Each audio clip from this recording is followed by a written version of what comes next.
commence par les temps forts de l'actualité et cette petite phrase signée à l'unisson de Jean-Yves Le Drian et Antony Blinken. Cela prendra du temps. Déclaration au sujet de la sortie de crise entre la France et les États-Unis. Jean-Yves Le Drian qui s'exprimait à l'issue d'un entretien avec son homologue américain.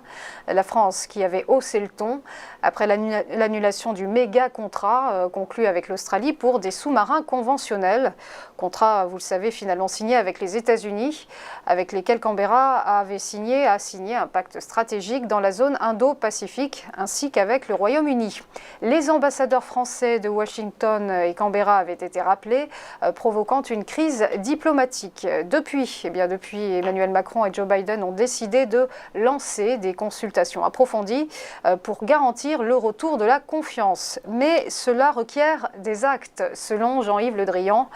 Les deux présidents qui ont prévu de se rencontrer fin octobre en Europe, a-t-on appris auprès de l'Élysée et de la Maison-Blanche. On passe à cette annonce d'Ariane Group qui prévoit de supprimer 600 postes en 2022.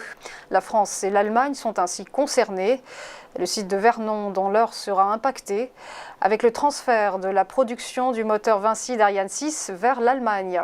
Les départs s'étaleront tout au long de 2022 sous la forme d'un plan de départ volontaire. Aucune fermeture de site n'est prévue, assure la DRH du groupe, mais l'ensemble de la direction et des sites sont concernés. Pour le constructeur de fusées, l'enjeu est un regain de compétitivité face à la concurrence de l'américain SpaceX. Objectif, réduction des coûts face aux lanceurs réutilisables des fusées SpaceX.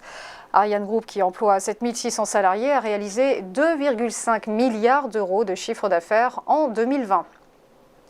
Enfin, Mario Draghi serait-il l'homme qui valait 3 milliards? C'est en tout cas la somme qu'il va débourser pour lutter contre la fracture énergétique. 3 milliards d'euros donc pour contrer la flambée des prix de l'énergie.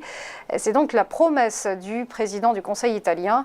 Il s'agit d'absorber une hausse des prix du gaz et de l'électricité de l'ordre de 30 à 40% si l'État n'était pas intervenu.